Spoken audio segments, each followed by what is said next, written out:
Hello everyone, आप सभी students का स्वागत है मैकेनिकल इंजीनियरिंग के ऑनलाइन क्लासेस में। आज के इस सेशन में स्टूडेंट हम लोग एक वीडियो के हेल्प से mechanics of metal cutting and chip formation के बारे में समझेंगे, जिसके बारे में ऑलरेडी हम लोग अपने प्रीवियस वीडियो लेक्चर में पढ़ चुके हैं कि किस तरह से मेटल का कटिंग होता है जब हम एक टूल का इस्तेमाल करते हैं उसको काटने के लिए। ओके, उसी चीज को आज हम लोग एक वीडियो के हेल्प से यहां पर समझेंगे। तो सबसे पहले आपको क्या करना है, तो ये जो स्टेप थर्ड का फिगर देख रहे हैं इसको आपको माइंड में रखना है और इस फिगर को माइंड में रखते हुए आपको ये वीडियो यहां पर देखना है। तो इस वीडियो को ध्यान से देखिए। ये जो पोर्शन आप देख रहे हैं, ये जो पोर्शन आप देख रहे हैं, ये क्या है? ये है हमारा टूल। ये क्या है? ये है हमारा टूल। ये जो आप पोर्शन देख रहे हैं पूरा नीचे, ये क्या है हमारा? ये है वर्क पीस। और जो टूल है वह वर्क पीस का क्या कर रहा है? कटिंग कर रहा है। तो वर्क पीस का कितना थिकनेस टूल काट रहा है? तो जितना थिकनेस टूल के सामने होगा वर्क पीस का उतना ही थिकनेस टूल काटेगा। तो कितना थिकनेस वर्क पीस का टूल के सामने आ रहा है? तो कुछ इतना। ओके, ये जो थिकनेस है, ये जो थिकनेस है, यही थिकनेस जो है वर्क पीस का वह टूल के सामने आ रहा है, जिसको कि हम टी से यहां पर डिनोट कर रहे हैं। यही जो थिकनेस है वर्क का वह टूल के सामने आ रहा है, जिसको कि हम लोग टी से यहां पर डिनोट कर रहे हैं। और ये थिकनेस टूल के जो सामने आ रहा है वह कटने के बाद टूल के ऊपर स्लाइड करते हुए जा रहा है। और जो थिकनेस कटने के बाद टूल के ऊपर स्लाइड करते हुए जाता है उसको हम कहते हैं चिप। ये है क्या? हमारा चिप। यही हमारा चिप है। तो आप वीडियो में देख सकते हैं कि किस तरह से ये जो मेटल है धीरे धीरे इस टूल से कटता जा रहा है और कट करके जो थिकनेस है ये धीरे धीरे चिप जो है बनता चला जा रहा है। ये जो पोर्शन है ये जो बच गया यही हमारा फाइनल थिकनेस है, टी फाइनल। जो हमारा फाइनल थिकनेस मटेरियल का बच गया वह ये है। अब ये जो थिकनेस टी है यही थिकनेस मटेरियल का रिमूव होगा, यानी कि वर्कपीस का रिमूव होगा। तो इस टी को हम कहते हैं uncut chip thickness. Uncut chip thickness. Okay, इसको अनकट चिप थिकनेस क्यों कह रहे हैं? इसको अनकट चिप थिकनेस इसलिए कह रहे हैं क्योंकि यही वो थिकनेस है जो कटने के बाद चिप बन जाएगा। तो चूंकि ये कटा नहीं है, अभी वर्कपीस से जुदा नहीं हुआ है, इसीलिए इसको क्या कर रहे हैं? अनकट। अभी कटा नहीं है। जब तक टूल के पास पहुंचेगा नहीं कटेगा नहीं, या जब तक टूल इसके पास पहुंचेगा नहीं पूरी तरह से ये कटेगा नहीं। तो ये जो थिकनेस है जो यहां तक कांस्टेंट है, यहां तक ये भी टी है, यहां तक आपको कांस्टेंट दिख रहा होगा। उसके बाद धीरे धीरे इसमें डिफॉर्मेशन शुरू हो जाएगा। ओके, तो ये जो थिकनेस है ये थिकनेस अभी तक टूल से कटा नहीं है, इसीलिए इसको क्या कर रहे हैं? अनकट चिप इसलिए कर रहे हैं क्योंकि यही थिकनेस बाद में जाकर के चिप बनेगा। यही थिकनेस जो है बाद में जाकर के चिप बनेगा, क्योंकि इतना ही थिकनेस को हम रिमूव करना चाह रहे हैं, इसीलिए इतना थिकनेस को टूल के सामने रखे हैं। तो यही थिकनेस बाद में जाके चिप बनेगा, इसीलिए इसको कहा जा रहा है अनकट चिप थिकनेस।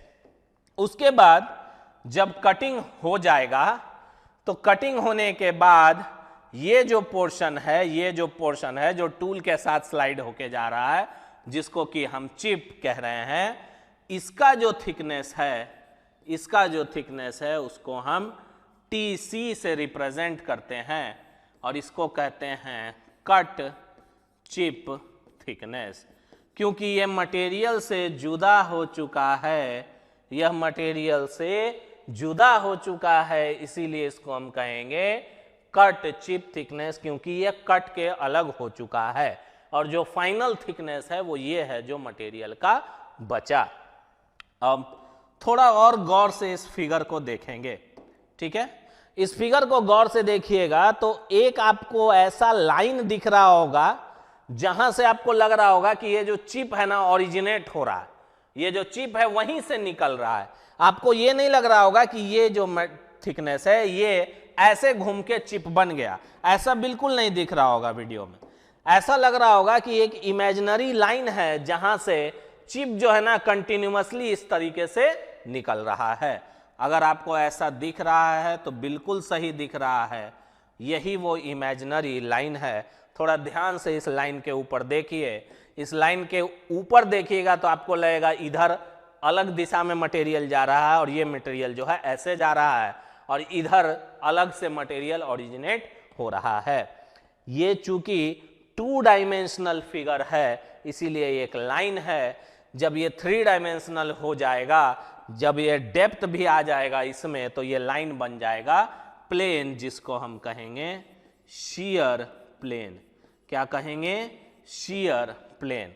तो जो हमें बताया गया था मैकेनिक्स ऑफ मेटल कटिंग और चिप फॉर्मेशन में कि जो चिप है वो शियर प्लेन के अलोंग डिफॉर्मेशन से मिलता है, वो सही बताया गया था। यह चीज अब हम इस वीडियो को देख करके कह सकते हैं। तो इस वीडियो में आप देख रहे होंगे कि ये जो इमेजिनरी लाइन होता है, यहीं से चिप जो है आपको प्रतीत होता है ऐसा कि यहीं से ये मटेरियल या चिप जो है निकल रहा है ऊपर की तरफ, जो टूल के सरफेस पर स्लाइड करते हुए निकल जाता है, जिसको कि हम चिप कहते हैं।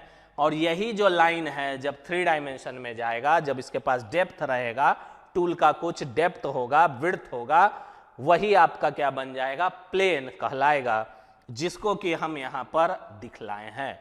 ओके, ये टी है, जितना थिकनेस हम हटाना चाह रहे हैं वर्कपीस का, ये टी है। ओके, और यही वो इमेजिनरी लाइन है जो वीडियो में दिख रहा है, और ये आपका टी सी है। ओके, और ये आपका टी है। ओके स्टूडेंट, तो यही प्लेन जो है इसी को हम कहते हैं शियर प्लेन। क्या कहते हैं? Shear plane. तो इस वीडियो में देख करके आपको पता चल रहा होगा कि जो चिप है वो डिफॉर्मेशन, शियर डिफॉर्मेशन जो कि शियर प्लेन से होता है, वहीं से चिप ओरिजिनेट होता है, ऐसा हमें प्रतीत होता है जब हम इस वीडियो को देख रहे होते हैं तब। ठीक है, और इसी को हम कहते हैं शियर प्लेन, और वास्तव में भी ऐसा होता है, क्योंकि ये जो वीडियो है ये एक रियल कटिंग प्रोसेस का ही वीडियो है। ठीक है, तो मेटल कटिंग जब हम करते हैं तो जो चिप है वो शियर प्लेन के से ओरिजिनेट होता है, और जो कटिंग ऑपरेशन है वो शियर डिफॉर्मेशन, जिसको कि हम प्लास्टिक डिफॉर्मेशन भी कहते हैं, जो कि एक तरह का प्लास्टिक डिफॉर्मेशन होता है एलोंग द शियर प्लेन, इस शियर प्लेन के एलोंग ही होता है, और हमारा चिप जो है बनता है और मेटल जो है वो हमारा कट जाता है। टी क्या है? तो अनकट चिप थिकनेस, यानी कि यह वह चिप का थिकनेस है जो अभी कटा नहीं है, कटेगा तब चिप बनेगा। और टी सी क्या है? तो टी सी है कट चिप थिकनेस, यानी कि जो मटेरियल से जुदा हो चुका है, कट चुका है, उसी को हम लिख रहे हैं टी सी, जो कि है कट चिप थिकनेस। तो इन 2-3 टर्म्स को आपको ध्यान में रखना है। अब हम लोग आगे चलेंगे, और ये जो कटिंग प्रोसेस है जो कि एक ऑर्थोगोनल कटिंग प्रोसेस है, इसी के बारे में हमको पढ़ना है। ये जो वीडियो हम देखे हैं ये भी ऑर्थोगोनल का है, क्योंकि अगर इंक्लाइंड का होता तो हमें 3 डायमेंशन दिखाना पड़ता, तब पता चलता आपको कि ये टूल जो है इंक्लाइंड है कि नहीं है। तो ये जो है ये भी ऑर्थोगोनल कटिंग का ही वीडियो है, और ये जो फिगर है ऑर्थोगोनल कटिंग का है, लेकिन बार बार हमको जो है वह 3 डायमेंशन फिगर न बनाएं, ताकि हमें बाकी काम करने में आसानी हो, क्योंकि अब हम इसमें आगे चलेंगे तो चिप थिकनेस रेशियो, फोर्स, ये सब चीज निकालेंगे, तो हमको उसमें आसानी हो तो हम इसको हमेशा एक 2 डायमेंशनल फिगर से रिप्रेजेंट करते हैं, जो कि फिगर देखने में बिल्कुल ऐसा दिखाई देता है। ये क्या है? ये 2 डायमेंशनल फिगर है, ठीक है, किसका? ऑर्थोगोनल कटिंग का। तो उसको हम लोग एक बार यहां पर ड्रॉ करके समझ लेंगे। 2 डायमेंशनल फिगर इधर से देखते हुए हम ड्रॉ कर रहे हैं। ये हम अपना आंख बना दे रहे हैं, हम इधर से देख रहे हैं, ठीक है, इधर से देख रहे हैं, इधर से देख रहे हैं। तो सबसे पहले हम टूल बनाएंगे। तो हमारा जो टूल होगा वो कैसा दिखेगा? वो कुछ ऐसा दिखेगा। वो कैसा दिखेगा? कुछ ऐसा हमारा टूल दिखेगा जब हम साइड से देखेंगे। उसके बाद जो हमारा वर्कपीस होगा वो हमारा ऐसा कुछ दिखेगा। ये हमारा वर्कपीस है। हालांकि ये और ये लाइन सीधा है, लेकिन हम सीधा नहीं बना रहे हैं क्योंकि हम केवल यहां पर फोकस कर रहे हैं जहां पर मेरा कटिंग हो रहा है। ओके। और जो चिप है वह टूल के ऊपर इस तरीके से स्लाइड करेगा। ओके, इस तरीके से स्लाइड करेगा और जो लेयर हम रिमूव करेंगे, जो थिकनेस रिमूव करेंगे वो ये होगा। ओके, तो एक ऑर्थोगोनल मशीनिंग या कटिंग ऑपरेशन को जब हम, या कटिंग मेथड को जब हम 2D में रिप्रेजेंट करेंगे तो कुछ इस तरीके से हम रिप्रेजेंट करेंगे, जो जिसमें कि ये होगा हमारा T, और उसके बाद एक लाइन ऐसे ड्रॉ करेंगे, यही बनेगा हमारा शीयर प्लेन, ये बनेगा हमारा शीयर प्लेन, और ये बनेगा हमारा TC, यानी कि cut chip thickness. Okay, cut chip thickness. और ये है हमारा टूल। ओके, और ये है हमारा वर्क पीस, ये है हमारा वर्क पीस। तो जब हम इधर से देखेंगे इस वाले साइड को, इस वाले साइड को, तो कुछ इस तरह से हमको दिखाई देगा। और इसका जो B है, B मतलब विड्थ, B मतलब विड्थ, ये कैसा हो जाएगा? ये हो जाएगा perpendicular to the board, perpendicular to the board. तो एक ऑर्थोगोनल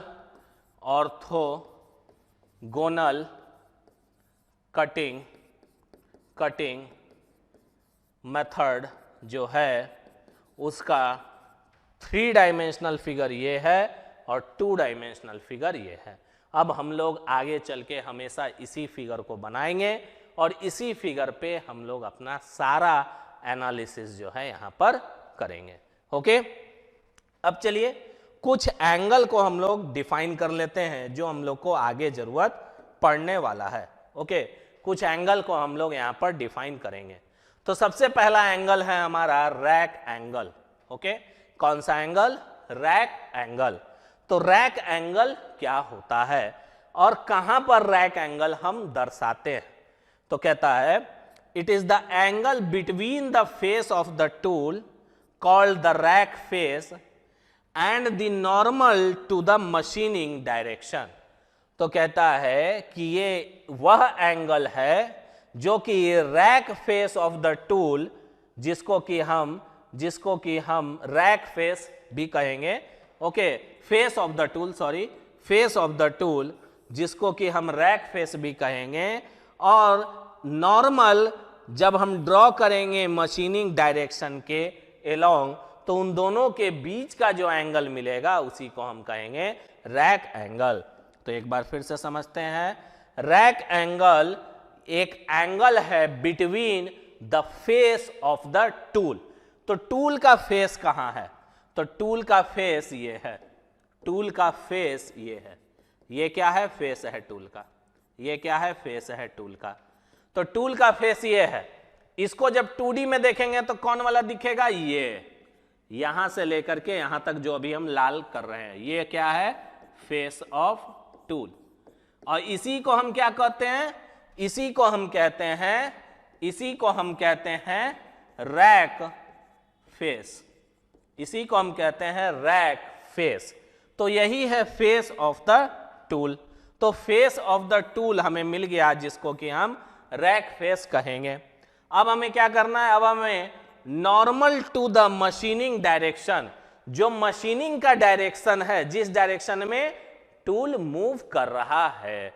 मशीनिंग का डायरेक्शन मतलब जिस डायरेक्शन में टूल मूव करेगा उसी डायरेक्शन में मेटल कटिंग या मशीनिंग होगा।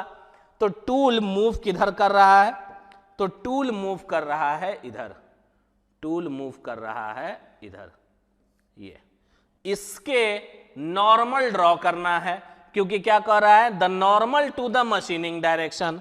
तो मशीनिंग डायरेक्शन के नॉर्मल कौन होगा? मशीनिंग डायरेक्शन के नॉर्मल ये लाइन होगा। तो ये लाइन खींच दिए।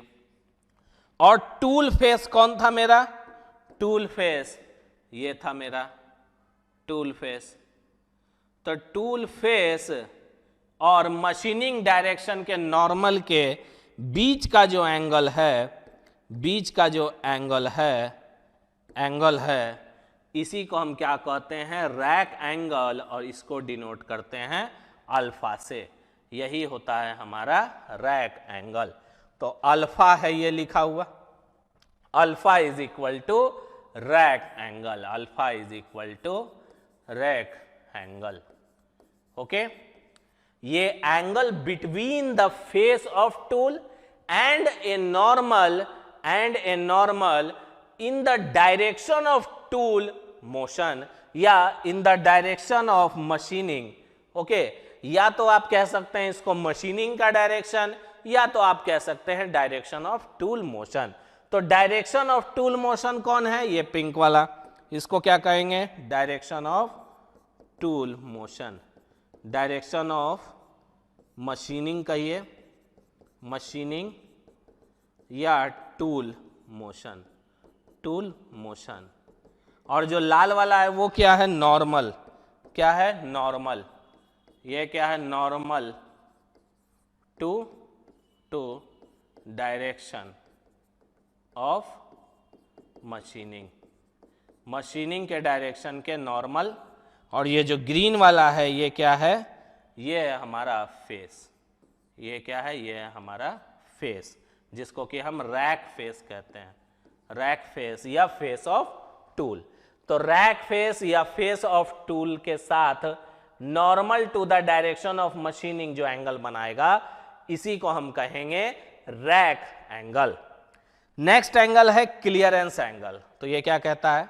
तो कहता है it is the angle between the machined surface and the underside of the tool called flank face. तो सबसे पहले तो मशीन्ड सरफेस ढूंढेंगे, यानी कि जिसका मशीनिंग हो गया है, जिसका मशीनिंग हो गया है। तो मशीनिंग किसका हो जाता है?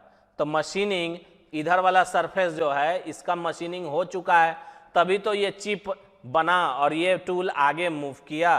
तो मशीनिंग हमेशा पिछले वाले सरफेस का हो जाता है। ये कैसा सरफेस है? Machined surface. ये कैसा सरफेस है? मशीन्ड सरफेस, क्योंकि टूल आगे मूव कर रहा है और यहां से चिप जो है हट चुका है, तो ये नया सरफेस ओरिजिनेट होगा। तो इसी को क्या कहेंगे? Machined surface. क्योंकि जब टूल आगे चलेगा तो पीछे वाला मटेरियल को तो वो पहले ही काट चुका होगा। तो ये सरफेस कौन सा हुआ? Machined surface. कौन सा हुआ? Machined surface.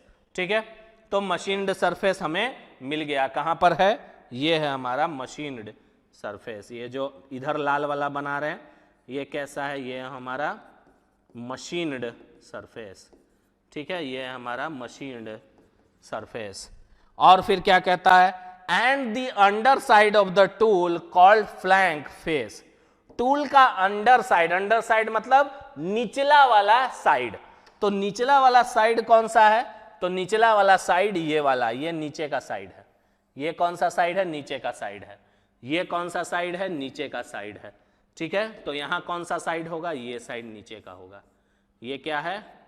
Under side, under side. और इसको क्या कह रहे हैं? Flank, flank face, flank face. इसको क्या कहेंगे? Flank face. इसको क्या कहेंगे?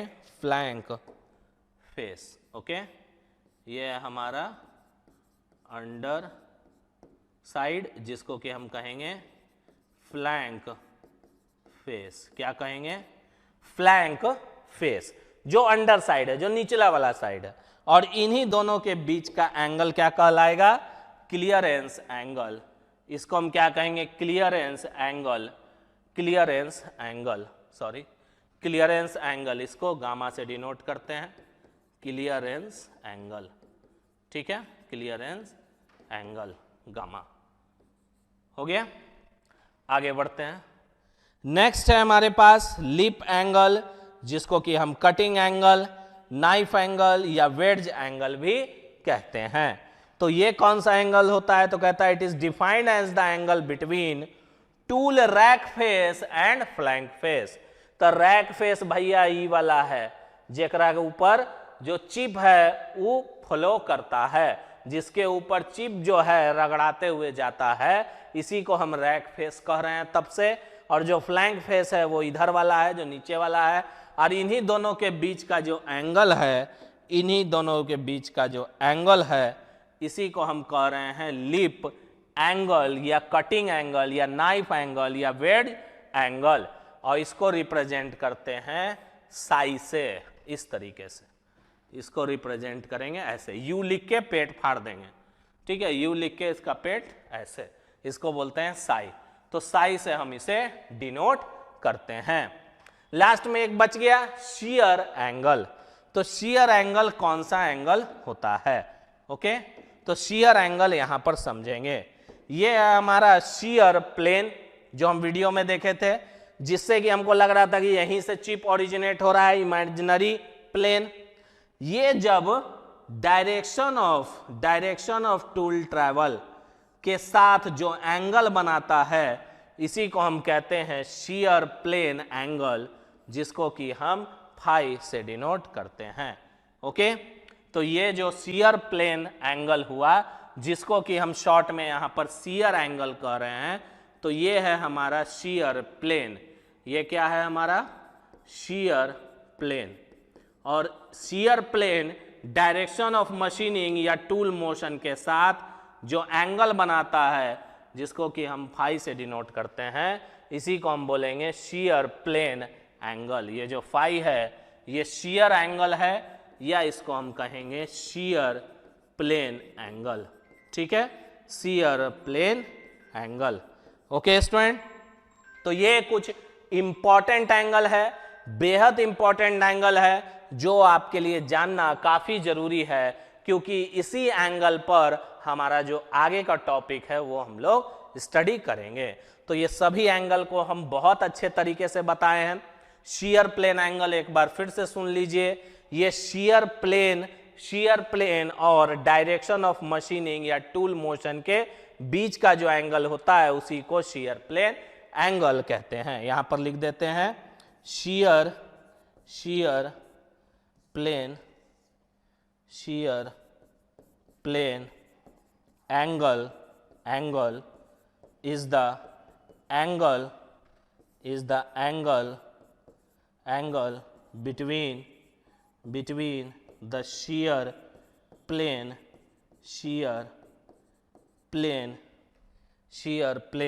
and